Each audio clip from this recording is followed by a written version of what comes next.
Coucou tout le monde, j'espère que vous allez tous et toutes très bien. Aujourd'hui on se retrouve avec mon bilan lecture du mois de février.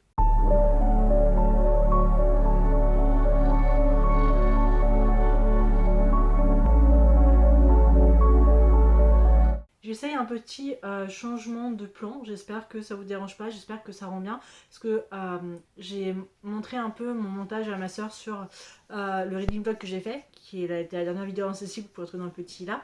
Et elle m'a dit que ici en vrai c'était bien, ça rendait bien, parce que vu que c'était le mur était blanc, en vrai ça passait mieux, c'était moins genre... il y avait moins de choses au fond, donc c'était plus facile. Donc on va essayer ça pendant quelques temps, peut-être à part au moins pour ma pile à lire où je reviendrai du côté où je suis pour que vous puissiez voir les livres que j'ai. Mais sinon, pourquoi pas pour les autres vidéos, me mettre ici. En plus, LMSD n'est pas forcément mauvaise, j'ai juste la lumière là, donc ça peut faire peut-être un côté un peu sombre, mais dans l'ensemble ça va. Aujourd'hui donc on va parler lecture, plus précisément les livres que j'ai lus en février, et j'ai lu un total de 1, 2, 3, 4, 5, 6, 7, 8, 9, 10, c'est 10 qui est plutôt pas mal.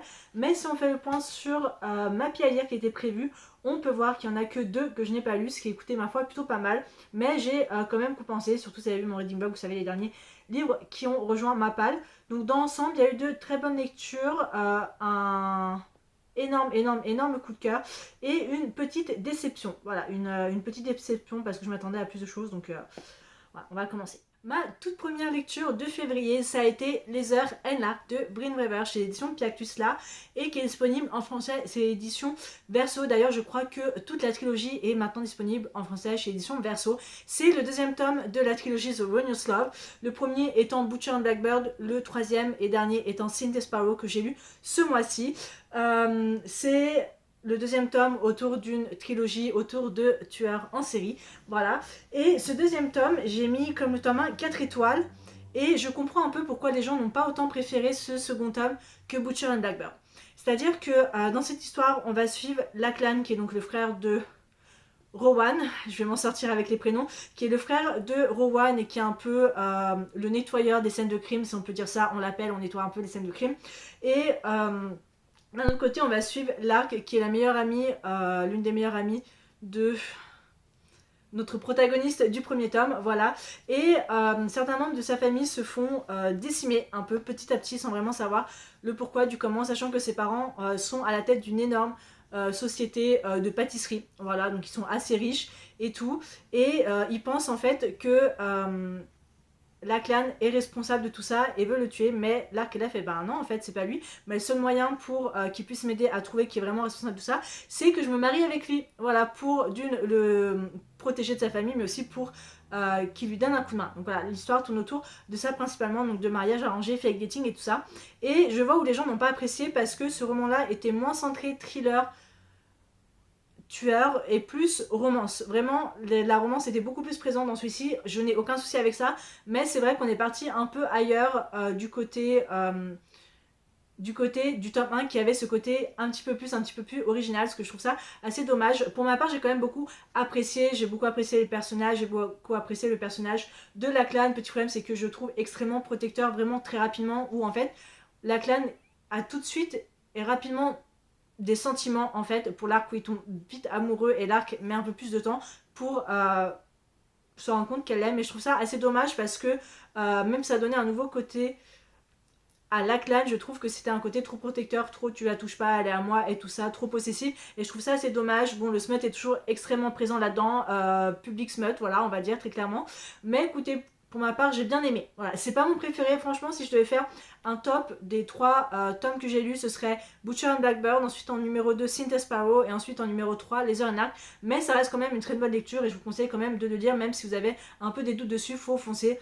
Certes, plus romance que thriller, mais ça passe quand même. Et en plus, avec la fin du tome 1, si vous vous rappelez, avec un chapitre assez spécial, là c'est beaucoup plus présent dans ce tome 2, donc il y a une vraie histoire quand même qui suit à côté et qui en a après les frères Kane, donc c'était quand même vachement bien. Après ça, j'ai voulu souffler un petit peu et j'ai lu le tome 2 de L'Enfant en moi de Aoi Mamoru chez édition Kana. C'est, je vais mettre ici pour la MSD, c'est le deuxième tome donc, du manga L'Enfant en moi, qui est un shoujo qui tourne autour de la teen pregnancy, trope que, écoutez, ma foi, j'aime beaucoup. J'ai mis quand même 4,5, j'ai passé un très bon moment. Ça reste quand même encore un tome assez introductif, mais je suis contente parce qu'on en a appris un peu plus sur sur la famille de Takara, j'ai pas encore les prénoms en tête, hein, mais je viens de commencer sur la famille de Takara, sur sa mère spécialement, et le fait d'avoir les deux points de vue de la mère de Takara et la mère de Sachi sur le fait d'apprendre que Sachi est enceinte, c'est bien, enfin ça divague un peu, donc on a deux points de vue complètement différents et deux choses que les deux mères ont complètement différents, mais j'apprécie aussi le côté un peu soutien qu'il y a quand même derrière, que Takara est quand même aussi très proche de Sachi et voilà, elle veut quand même être derrière elle quoi qu'il arrive, et je trouve ça vachement bien. Ça reste encore un manga assez doux avec des dessins qui est très très beau, mais ça reste encore un deuxième tome quand même assez introductif. Il y a déjà 6 tomes qui sont sortis en France, la saga est encore en cours au Japon. J'espère juste que ça va pas forcément s'éterniser et que en fait on va avancer rapidement, et que même si ça s'appelle l'enfant moi, j'espère d'ici là elle aura quand même donné naissance à son enfant, et qu'on va suivre un peu le rythme que Sachi et Takara vont trouver avec cet enfant. Mais voilà, c'est un manga que j'apprécie particulièrement. J'aime beaucoup le fait que certains mangas parlent un peu plus de sujets tabous qui n'étaient pas forcément parlés dans les années 2000, comme celui-ci, ou même les handicaps comme la surdité, que je trouve ça, avec Sun Affection, que je trouve ça vraiment génial. Et franchement c'est un manga que je conseille. Et pour vous montrer vite fait, voilà, les planches sont vraiment magnifiques, les dessins sont très très très très doux. Voilà, et je peux vraiment que vous conseiller, j'ai le tome 3 qui m'attend dans ma palle et que j'ai très très hâte de lire. On va parler du prochain livre. Ce prochain livre, ça a été mon coup de cœur du mois de février, et je pense qu'il fait pour le moment partie de mes coups de cœur de l'année 2025. Il s'agit de Heartless Hunter de Kristen Ciccarelli chez l'édition PKJ. Pourquoi est-ce que personne ne m'a dit que ce roman-là était une pure merveille? J'ai dévoré ce roman, je crois, en 2 jours, 2 jours et demi. J'ai surkiffé. Au début, bon, jamais je savais pas trop à quoi m'attendre. J'essayais de rester un peu loin du résumé pour vraiment me plonger dans l'univers sans vraiment savoir de quoi ça parle, et j'ai vraiment adoré. On va suivre Rune Winter qui doit dissimuler sa vraie nature de sorcière, et qui a un peu aussi une identité secrète, puisque la nuit elle devient le Sphinx rouge qui libère d'autres sorcières, puisque être une sorcière, avoir des pouvoirs, c'est vraiment pas la meilleure des choses. Voilà, tu es tout simplement, tu es pour ça, tu es déshabillé, voilà, tu marches nu avec les, comment dire, avec les soldats en fait, tout simplement pour dire que c'est une sorcière qu'elle a honte, parce qu'en fait ces sorcières utilisent de la magie avec le sang, et donc elles ont toujours des runes, des cicatrices, et c'est le moyen de voir vraiment si c'est une sorcière. Et Rune, elle cherche à les sauver avant qu'elle soit pendue, avant qu'elle soit tuée. Et d'un autre côté, on va suivre Gideon Sharp, qui est un peu le chef commandant de toute cette garde, de toute cette armée, qui lui a un passé assez dur avec les sorcières. Voilà, c'est un homme de glace, avec un cœur de glace, avec un cœur de pierre, qui est vraiment broody, c'est vraiment un grumpy, genre vraiment le mec, genre il veut rien avoir à faire avec les sorcières. Et il y a certaines rumeurs qui courent comme quoi Rune serait une sorcière, et le seul moyen pour Gideon d'en être sûr, c'est d'essayer de la séduire, d'essayer de sortir avec elle, même s'il peut pas du tout la voir. Et Rune, pour essayer d'apprendre des informations pour sauver une certaine sorcière, doit se rapprocher de Gideon. Donc les deux décident en fait d'essayer de flirter et de sortir ensemble pour avoir des informations chacun de leur côté, et ça va mener à quelque chose, mais de beaucoup plus grand et de beaucoup plus incroyable. Je vais pas trop en dire, ça a été mon résumé un peu voilà, pas trop classe, mais j'essaye de faire de mon mieux. Mais pour ma part, j'ai vraiment adoré, j'ai vraiment surkiffé. De base, je voulais me le prendre en anglais, mais je me suis dit, il est en français, le tome 2 qui est Rebel Witch, qui est le dernier tome, parce que une duologie sort cette année aussi, donc je me suis dit, bon bah, go le lire. Mais quel coup de cœur monumental, franchement j'ai adoré la roman, j'ai adoré l'univers très Regency era, qui est vraiment une era que j'adore tout simplement, c'est un peu l'era des Bridgerton, c'est vraiment une era historique que j'adore. Moi les romans historiques c'est vraiment mon péché mignon, surtout les séries télé historiques, c'est vraiment quelque chose que j'adore, que je surkiffe, d'où Bridgerton, voilà. Mais rajouter ce côté de fantasy, j'ai trouvé ça vraiment génial. Je trouve que les personnages de Rune et de Gideon se complètent à la perfection, même si tous les deux ont des caractères à l'opposé et ont vraiment un choix de vie complètement différent. Rune vient quand même de la haute société, voilà, même si elle déteste vraiment, elle fait... En fait, elle joue un rôle d'une fille vraiment de la haute société, un peu gnangnan, si on veut dire, si on peut dire, voilà, pour vraiment cacher ses vraies intentions qui elle est vraiment, et elle déteste vraiment ce rôle. Et Gideon à côté, quand même, un cœur de pierre, est vraiment un homme cruel et sans cœur, mais on comprend au fil des chapitres vraiment pourquoi est-ce qu'il est comme ça, et donc j'ai eu de la peine pour lui et je comprends pourquoi est-ce qu'il a été comme ça. Mais la relation que Gideon et Rune ont entre les deux, est vraiment incroyable, parce que les deux arrivent à se détacher de leur rôle petit à petit et arrivent à s'ouvrir un peu plus l'un à l'autre et avouer certaines choses qu'ils n'ont avoué à personne d'autre. Et je trouve ça vraiment génial. Le système de magie avec le sang, je trouve ça vraiment très original. Le seul moment où j'ai vu quelque chose comme ça, c'était dans le dessin animé Korra, qui est donc la suite de Avatar, si on peut dire, que j'avais beaucoup adoré ce côté de Bloodbender, ça vient du sang pour contrôler les gens. Voilà, avec la magie, je trouve que c'est une magie qui est assez originale, qui est pas forcément, même un univers qui est pas forcément assez compliqué à comprendre, on comprend facilement avec les flashbacks de Rune, les flashbacks de Gideon, avec leur histoire, leurs pensées en parallèle. Mais la fin m'a vraiment prise au dépourvu. J'avais quelques petites indices, quelques petites choses, je me suis dit ouais, ça se trouve, voilà, ça peut être ça. Et ça s'est avéré vrai, mais alors le pourquoi du comment, de comment est-ce que c'est arrivé, ça m'a complètement retourné le cerveau, franchement j'ai adoré, ça a été incroyable, c'est une lecture qui est vraiment très addictive que je conseille pour les gens qui commencent peut-être, qui veulent commencer la romantaisie. C'est vraiment un roman qui est vraiment fait pour vous, on se prend vraiment pas la tête, qui est vraiment génial et j'ai tellement hâte de lire Rebel Witch qui sort cette année, mais on n'a pas forcément de date de sortie vu que le tome 2 est sorti je crois le mois dernier ou en janvier en tout cas aux États-Unis. Mais je suis prête à attendre la sortie en français pour connaître la fin de ce dénouement. Mais des retours que j'ai vus sur le booktube anglophone, Rebel Witch est vraiment tout aussi incroyable que Heartless Hunter. Mais franchement, ça a été un 5 sur 5 gros coup de cœur. Après ce côté fantasy, j'avais envie de lire quelque chose un peu plus calme. Et donc j'ai lu Ces mots que nous taisons de Hedgie Burroughs-Smith, je crois, chez les éditions Hugo Roman, qui est un roman autour de la médecine que j'avais encore jamais lu. J'ai noté 4,5 sur 5. En vrai j'étais entre 4 ou 4,5, mais j'ai beaucoup adoré l'univers et les personnages. On a deux personnages, alors j'ai plus le prénom, mais notre personnage protagoniste féminine qui après un énorme accident, après un trauma qu'elle a vécu, décide de tout quitter New York et tout ça pour s'installer dans une ville un peu paumée on va dire de l'Alaska pour continuer son comment dire, son semestre de médecin si on peut dire ça, son internat si on veut dire de médecine, et elle fait la rencontre d'un des médecins qui est un peu au-dessus d'elle, voilà, qui travaille au côté cardiologie, qui est un endroit dans lequel elle veut travailler aussi, et les deux ne peuvent pas se voir absolument parce que pour lui notre protagoniste féminine veut prendre son poste, être meilleure que lui, mais pour elle, elle veut juste oublier tout son passé, essayer de vivre comme elle peut et reprendre le chemin de sa passion pour la cardiologie. Et on a deux personnages complètement différents, deux univers totalement différents, mais qui matchent, et tous les deux ont quand même un assez gros trauma, elle plus que lui, mais ils ont ce petit quelque chose qui fait qu'il les rapproche. C'est vraiment passé de enemies to friends to lovers avec un roman, et j'ai trouvé ça vraiment intéressant, vachement cool. Vraiment cette vague très Grey's Anatomy, Station 19 ou même Urgence, peut-être pas Station 19 parce qu'il y avait quand même les pompiers, mais très Grey's Anatomy slash Urgence que j'ai beaucoup apprécié, j'ai beaucoup aimé l'univers, et franchement c'était vachement cool parce qu'il y avait quand même des petits rebondissements, des petits pics que les personnages se lançaient. J'ai beaucoup aimé aussi les personnages secondaires qui étaient très importants à l'histoire d'une certaine façon, et le trauma que notre protagoniste féminine a vécu a quand même été assez grave, et je comprends vraiment la façon dont elle a été peut-être avec certains personnages, le fait qu'elle ne veut pas forcément s'attacher. C'était vraiment un roman auquel j'ai beaucoup apprécié l'écriture, j'ai beaucoup apprécié l'univers.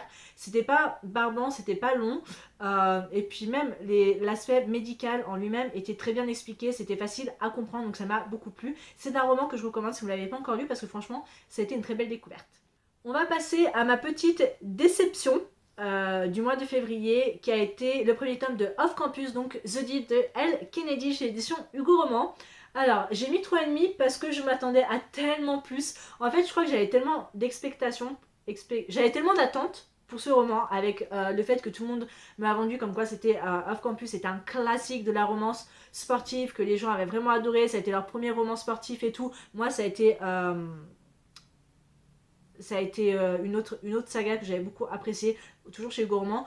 Donc j'avais beaucoup d'attentes, et je dois dire que j'ai été assez déçue. Écoutez, j'ai bien aimé dans l'ensemble, mais ça n'a pas été vraiment fifou. On suit Gareth, et j'ai perdu son nom.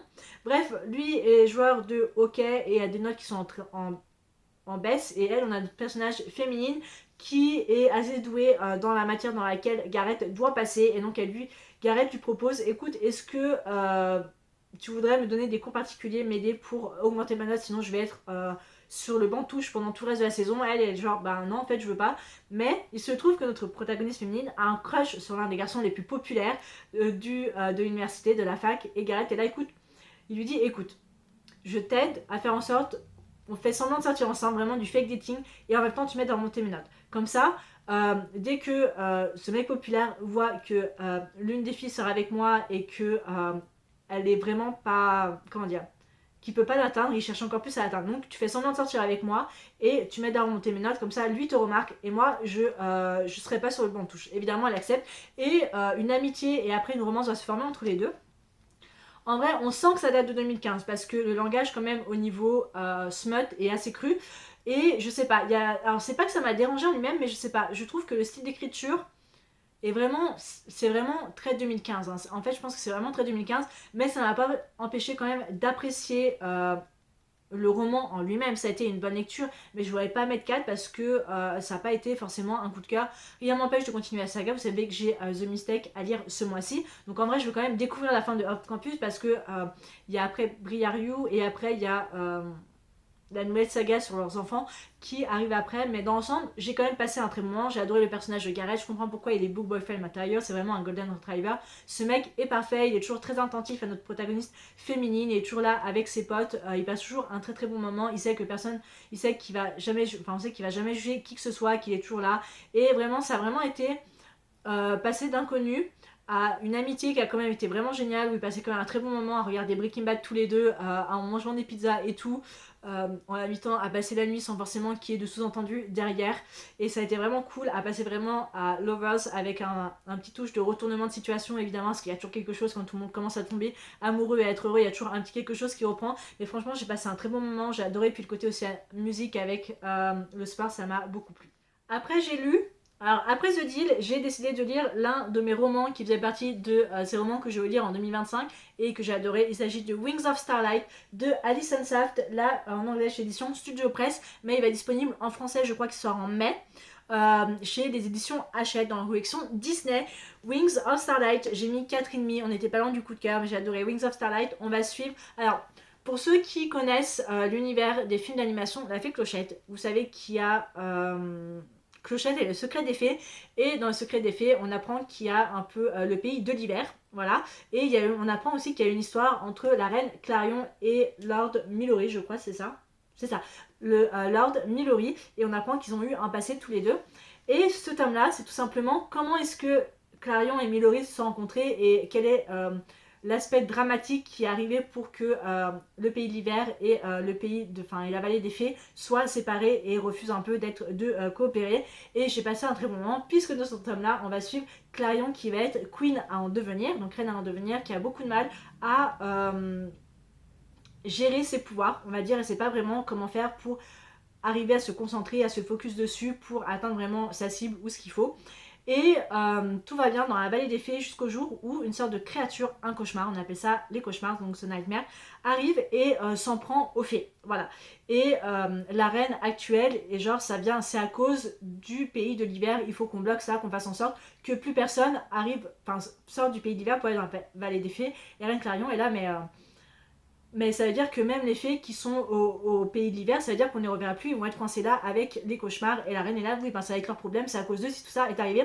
Et Clarion décide de trouver la solution pour arrêter les cauchemars. Et pour ça, elle se rend à la limite de la vallée des fées et va rencontrer Millory, qui est un peu le gardien, si on peut dire, du pays de l'hiver. Et les deux vont s'allier pour essayer d'arrêter les cauchemars. Et une relation un peu va se former entre les deux jusqu'à, voilà, l'incident qui va arriver. Pour ma part, j'ai beaucoup apprécié, j'ai adoré, ça a été une très très belle découverte, ça a été une très belle redécouverte de l'univers de La Fée Clochette. J'ai adoré l'univers, j'ai adoré Clarion très clairement, j'ai adoré les autres personnages secondaires qui sont aussi très importants avec leur petite romance LGBT queer, let's go. C'est cool à l'univers des fées. Et le fait d'en apprendre plus sur Clarion, sur le fait que voilà, c'était une reine à en devenir qui a eu pas mal de difficultés, qui elle, tout ce qu'elle voulait c'était aider les fées, mais on voyait que la reine actuelle avait complètement changé au cours du temps. Elle est toujours là, tu comprendras plus tard, mais Clarion est là, bah non je veux pas comprendre, je veux aider tout le monde parce que le pays d'hiver c'est aussi le pays auquel je dois régner et tout. Et Millory, ça a été vraiment un personnage que j'ai adoré découvrir, un peu sarcastique, un peu, ben, pas hautain, mais qui a quand même un ego assez particulier, mais la relation qu'il y a entre les deux est vraiment incroyable. C'est vraiment Star-Crossed Lovers, Stranger to Lovers, tout ce que vous voulez. Ça a été vraiment incroyable. Ça a ce côté assez cosy, mais mystérieux à la fois, avec ses touches vraiment de fantasy et de magie, avec un univers très très doux que j'adore, une écriture qui est vraiment cool. D'ailleurs, Alison Saft a écrit un roman qui va sortir qui s'appelle En eau trouble je crois que c'est de la Dark Academia avec une romance saphique à côté qui n'a pas forcément matché pour beaucoup de personnes aux États-Unis. Moi, j'ai sur ma Kindle, il faudrait que je dise à l'occasion. Donc voilà, si vous voulez découvrir l'écriture d'Alison Saff, voilà. Mais pour ma part, j'ai beaucoup adoré Wings of Starlight.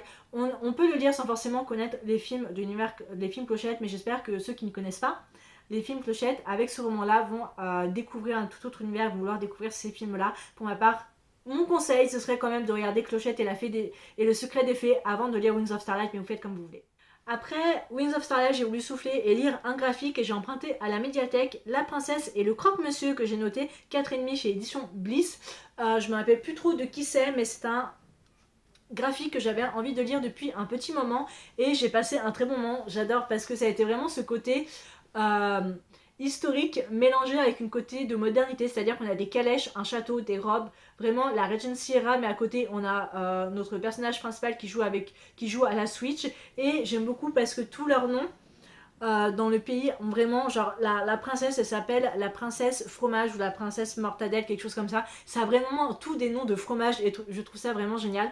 On suit notre personnage principal qui est une femme et son père va mourir et avant de mourir pour sécuriser un peu sa place dans notre société, le but ce serait qu'elle se marie. Le seul problème c'est que malheureusement notre protagoniste aime les femmes et non les hommes et son père lui a dit je sais mais il y a peut-être une solution qu'il faut que tu fasses, c'est-à-dire que quand je vais mourir, en fait, il faut que tu disparaisses pendant un an et revenir, mais que tu te fasses passer pour mon fils, c'est-à-dire qu'elle va se faire passer pour un homme pour essayer de trouver un bon parti, donc une femme, pour essayer de se marier avec elle, en espérant ne pas forcément découvrir son secret, voilà. Et elle va faire la connaissance d'une princesse, voilà, et la princesse va tomber amoureuse d'elle et elle va tomber amoureuse d'elle aussi, mais il y a le secret et tout ça. Et franchement, j'ai adoré, l'univers était vraiment cool, les dessins sont vraiment géniaux. J'ai vraiment beaucoup aimé. Les personnages sont vraiment hauts couleurs, la romance. J'ai beaucoup aimé les petits retournements de situation et le fait d'accepter d'être comme on est dans un univers comme l'époque, surtout la Regency era, c'est pas forcément l'époque où tu pouvais être queer et pride, voilà. Mais bon, j'ai quand même passé un très bon moment, j'ai mis 4,5.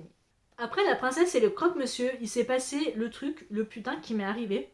Puisque apparemment, hein, j'ai appris ça le mois dernier, apparemment je suis partenaire avec la maison d'édition Actus FF.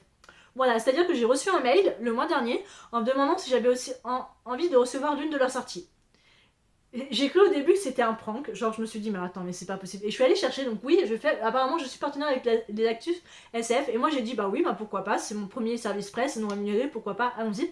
Et donc j'ai reçu et j'ai lu le deuxième tome de Joanne Cabal, le détective de Jonathan L. Howard chez les éditions Actus SF. Ce roman, je vais vous lire le résumé parce que même moi je ne peux pas forcément vous le faire. Joanne Cabal est un horrible nécromancien. Au début de cette histoire, son activité préférée lui vaut d'être en prison et d'attendre son exécution. Mais on peut être nécromancien et avoir de la chance. Alors qu'il doit prononcer un discours important pour le destin de la Myrkavie tout entière, l'empereur a la mauvaise idée de mourir, ce qui n'arrange pas du tout ses partisans. Les voilà obligés de recourir aux remèdes de Cabal pour remettre l'aristocrate sur pied, au moins le temps de son allocution. Voici une nouvelle aventure pour notre héros qui impliquera des duels, une fille désespérée, une fausse identité, un dirigeable sur lequel on essaiera de le tuer et quelques personnages secondaires dont certains finiront défenestrés et d'autres attachés dans des pièces sombres à l'écart de tout passage. La routine en somme. Alors, c'est un tome 2, on n'est pas forcément obligé de lire le tome 1. Moi, je leur ai demandé si mon tome 1 côté, j'aurais bien le recevoir, mais ça n'a pas été le cas. Mais je suis quand même très contente, donc je les remercie encore de m'avoir fait confiance et de m'avoir envoyé ce roman. Voilà, ça faisait pas partie du tout de ma pile à lire pour le mois de février, mais je me suis dit, ben pourquoi pas. Ça change beaucoup des romans que j'ai lus, et j'ai mis 4 sur 5. Ça change beaucoup des romans que j'ai l'habitude de lire, parce que c'est des romans, avec CPF, c'est vraiment quelque chose de beaucoup plus adulte que moi j'ai l'habitude de lire. En général, tout ce qui est un peu fantasy, enquête et tout ça, c'est plus du young adulte ou quelque chose que je sais que je vais apprécier. Là, je suis partie complètement à l'inconnu avec ce roman. C'est vrai que le tome 1 me tentait un peu plus, mais bon, j'apprécie quand même celui-ci, j'ai beaucoup apprécié. C'est un mélange de tout ce que j'aime. C'est-à-dire, c'est un mélange entre Agatha Christie, Hercule Poirot, Arsène Lupin et le crime de l'Orient Express. C'est littéralement tout ça dans un dirigeable. Voilà, très clairement. J'ai adoré le personnage de Joanne, très clairement. C'est un personnage vraiment haut en couleur et extrêmement intéressant. En général, quand il y a beaucoup plus de descriptions qu'il y a de dialogue, ça a tendance un peu à m'ennuyer. J'ai beaucoup de mal à me concentrer. En général, j'arrive à capter les mots dans les mots importants dans toute cette page de description et ensuite je m'attaque au dialogue. Là, ça n'a pas vraiment été le cas. J'ai vraiment pris le temps de connaître le personnage de Joanne que j'ai trouvé vraiment mais incroyable. C'est un nécromancien, il est sarcastique, il a une facilité à se sortir des choses, enfin de sortir des, voilà, des situations, voilà, j'allais dire un gros mot, des situations les plus improbables, en se faisant passer pour quelqu'un d'autre, se retrouvant dans un dirigeable avec des gens qui meurent, voilà, et lui qui cherche à mener l'enquête à côté tout en essayant de cacher son identité, mais c'était sans compter sur un personnage qui était dans le tome 1, qui revient dans le tome 2, donc elle sait qui c'est, mais les deux vont essayer de collaborer ensemble à côté, et j'ai vraiment adoré. En plus c'est un personnage qui préfère la compagnie des morts que plutôt la compagnie des vivants. Donc il est vraiment très awkward, surtout au niveau des femmes. Il n'arrive pas à se rendre compte, ça a donné lieu d'ailleurs à une situation que j'ai trouvé ça vraiment marrant. Il n'arrive pas à se rendre compte quand une femme flirte avec lui, pour lui, c'est une sorcière. Et notre personnage féminine qui connaît, il fait bah non, en fait, elle cherche juste à flirter avec vous. Et lui, il fait pourquoi? Bah parce que c'est une femme, parce que c'est comme ça. Et franchement, j'ai beaucoup apprécié, j'ai adoré l'univers. J'admets qu'il y a un côté très politique et très militaire derrière. Ça m'a pas autant dérangé que j'aurais espéré, enfin que j'aurais pensé, mais j'ai quand même beaucoup apprécié l'univers, j'ai beaucoup adoré les personnages, j'ai beaucoup adoré la fin, surtout avec le retour, enfin le dénouement de toute l'histoire de qui est responsable des meurtres et du thriller et tout ça, et j'aime beaucoup. Il y a vraiment ce côté très Hercule Poirot. Je sais pas si vous avez regardé vous savez, la série qui passe sur les chaînes de TF1, TMC, tout ça. J'ai grandi avec, ma mère a regardé, donc évidemment j'ai regardé Hercule Poirot à l'époque. Et c'est vraiment tout un univers que j'aime beaucoup. Et donc, le côté dénouement de l'enquête où Joan Cabal révèle tout ce qu'il y a à savoir, qui est responsable de pourquoi, du comment, j'ai beaucoup apprécié. Le côté très Micarvi, enfin Mirkavi, c'est très côté Allemagne et tout ça, donc on a un côté vraiment militaire, historique et tout ça que j'ai beaucoup quand même apprécié. Et surtout cette fin où j'étais...